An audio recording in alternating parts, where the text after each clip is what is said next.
Michael Scott versus Dwight Schrute. It's not as straightforward as you might think. Now I know it's already the accepted narrative that Michael won that fight. You talking to me? And I'm not hating. Michael Scott is like my favorite television character of all time, besides Curly. You see that? But you don't come here for me to be a fanboy. You're here for the truth about what really happened. Let me break it down for you.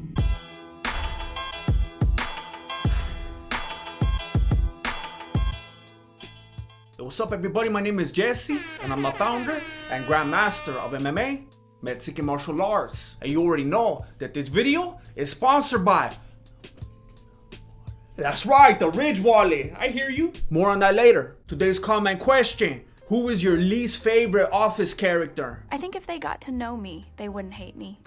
Mira, if you're out there trying to talk about the fight without taking the whole episode into consideration, then what you're doing is spreading misinformation, and YouTube's gonna shut you down. It definitely is a policy violation. And if you were watching The Office reruns on Netflix for years, like I was, then you were missing some very important scenes and plot points. While I was doing my research for this video, I realized that I was missing out on extra footage this whole time. If you're watching the show on the free version of Peacock right now, like I recently was, you'll get the same versions that were on Netflix. But if you upgrade to the paid version, then you'll get the Superfan episodes, which has the footage that was cut out for time. I know what you're thinking.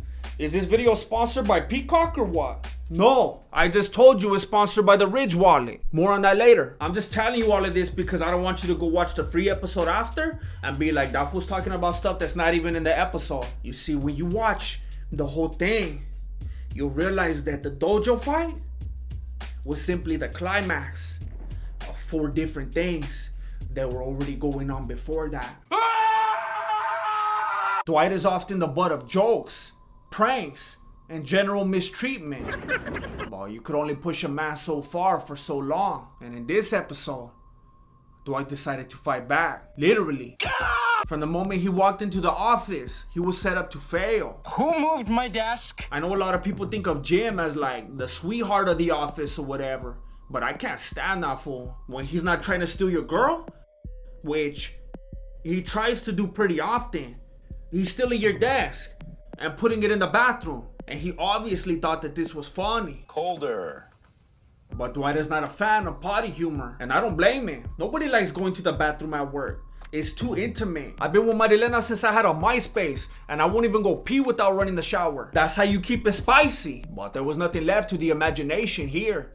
Dwight was elbow to elbow with the urinals. He probably could have won without even leaving his chair. But the disrespect doesn't end with Jim's shenanigans. His emotionally unavailable sensei only adds to his frustration. Dwight called him, probably for some advice about the bathroom situation, which you should be able to do with your sensei. But he didn't even recognize Dwight's voice. Hello, it's Senpai.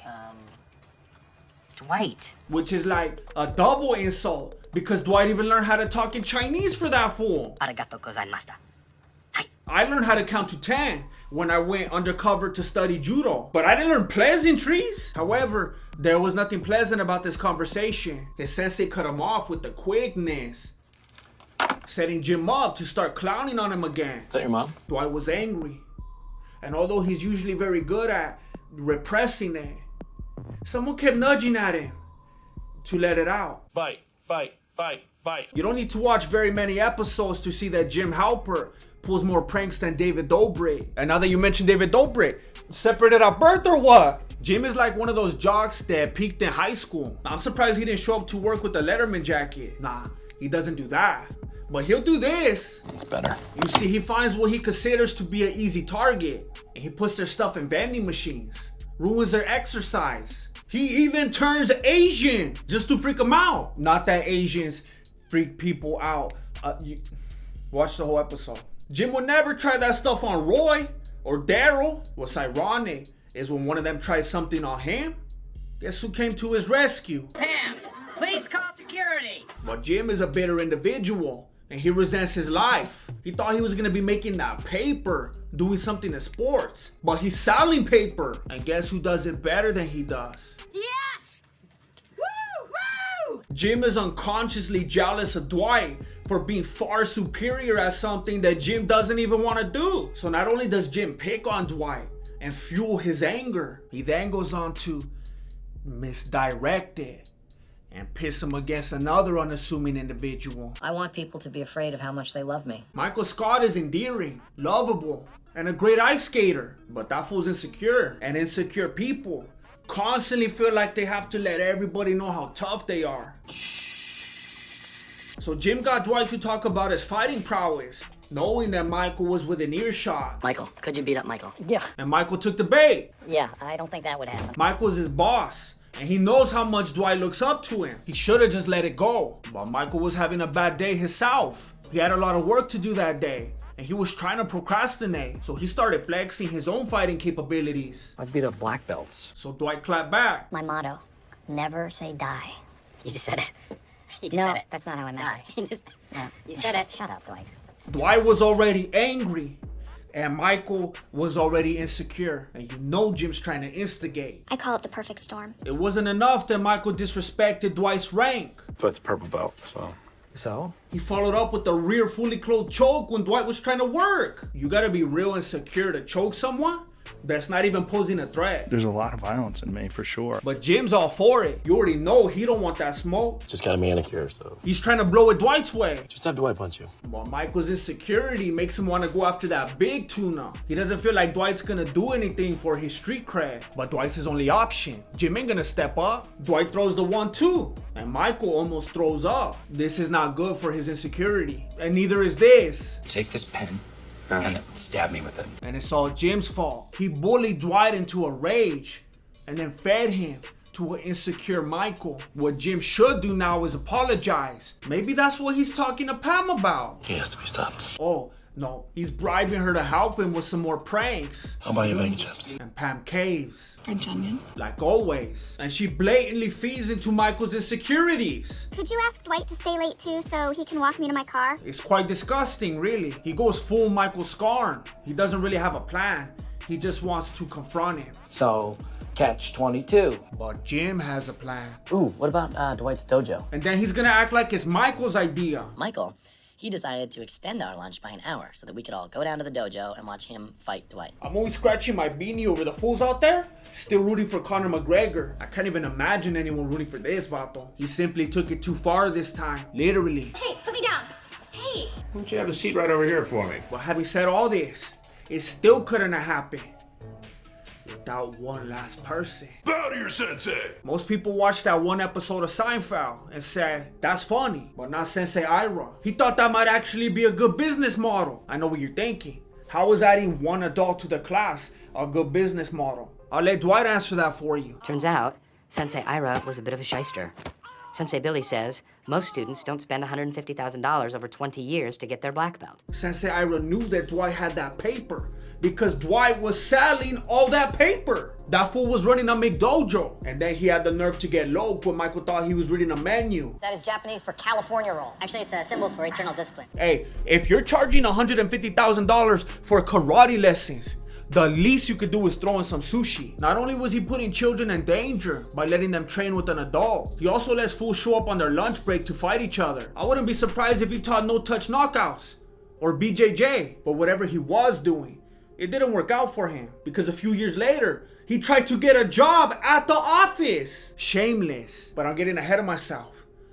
You're here for the fight. Everybody's kung fu fighting. By this point, you already know that this fight shouldn't even be happening. The karateka should be practicing self-control and avoiding conflict. I don't want trouble. Not inviting erratic individuals with something to prove into the dojo. But here we are, and their styles are quite different. Dwight wants to get loose, and Michael likes to keep it tight. I like to say tight, compact.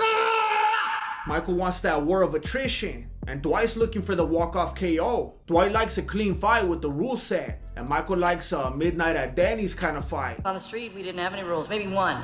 No kicks to the groin. Home for dinner. You would think that Michael wouldn't do so well under these conditions, but who could have expected? Well, what happened next? Hi, Sensei. Hi, Dwight. That's Alyssa, my senpai. My senpai. My senpai. My senpai. So Dwight wasn't the senpai, and he got exposed in front of his coworkers. That's not good for the mental state right before a fight. That's like saying that you're gonna donate to a charity and then changing your mind, and then the word gets out that you flaked and you get embarrassed and it messes with your head. and then you get beat up. But this ain't about that. This is about that.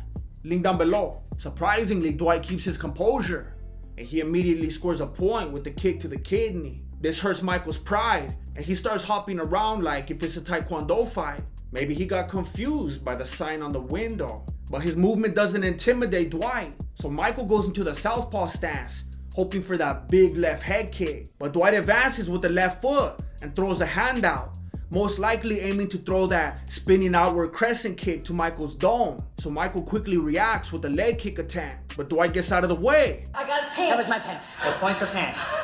Michael gets frustrated and resorts to childlike tactics. You look like such an idiot. This irritates Dwight and causes him to fight sloppy. But you can't do that. When you get too emotional, all your technique goes out the window. And then you get out of that flow state and you start thinking too much. And then you overcompensate by doing stupid stuff. Michael tries to clinch up, even though that's illegal. And Dwight starts practicing kata right in the middle of the fight. But I can't hate on that, because Michael can't get through. Dwight switches back to offense because he needs points to win. But again, he lets himself get emotional. Do that again, I dare you. And he takes Michael's bait. Fortunately for Dwight, this is illegal, so none of this counts. Even that crooked sensei told him to stop. This is unsportsmanlike conduct, and Michael should be disqualified immediately, possibly even arrested at this point. Phyllis is even taking photos for evidence, but Michael actually has the nerve to declare himself the winner. I win! That's about as valid as when he declared bankruptcy. I declare bankruptcy! Dwight won this fight. However, this is the moment the second fight began. Dwight should have kept his cool and let his sensei announce him as the winner, but he decided to engage in a ruleless battle. He was fighting Michael's fight now. Nothing he did was legal. He threw his helmet, clinched up, and went for the takedown. I don't know what's worse, that or Mario Yamasaki over there not breaking it up. Ladies and gentlemen, there were two fights that day. Dwight won the first one, and Michael won the second one. But what's most important is that neither man had peace afterward. Both of them had won. Yeah, both of them were sad. You thought I was gonna say had lost, huh? Until they finally came together and talked it out. And if you observe the room very closely, you'll notice something. Something that's not there. Something like an instigator. That's right. There's no Jim Halpert. I'd like to think that at this very moment, he's on the set of Bully Beatdown, finally getting what's come to him. But he's probably at home, texting Roy's fiance, or stealing someone's possessions. I wouldn't put it past this fool to commit identity theft. You already know he doesn't like being a South. Identity theft is not a joke, Jim. He's the reason you need a RFID blocking wallet. But I can't sit on that. It's too hard. That's what she said. It's a front pocket wallet, homie. Why are you trying to sit on your wallet anyway? Cause your grandpa did it? What are you gonna do next? Marry your grandma? It's the same thing. The Ridge wallet holds up to 12 cards and your cash. Just pretend like that's cash. If you got deserted on a desert island and you could only take 3 things and the Ridge wallet was one of those things, then you could actually have 16 things because you got the wallet and your cash, and then you still got 12 cards. So you got 16, plus you could take 2 other things. Imagine if you took 3 Ridge wallets. You will probably die, but you will have the most stuff. But now that I think about it, it's so durable, you could probably break a coconut with it. That's what she said. No. I don't wanna work, I just wanna bang on the Ridge all day. You can order one of these today by going to ridge.com/Voto and putting in the promo code VOTO for 10% off. To sum up today's video, Dwight won, Michael won, and Jim is a punk. Do you agree with my airtight facts? Let me know down below. Please don't forget to like, comment, and subscribe if you enjoyed this video. Thank you for watching Mexican Martial Arts. Appreciate it. Good looking out. Late. It took way longer than I thought it would. That's what she said!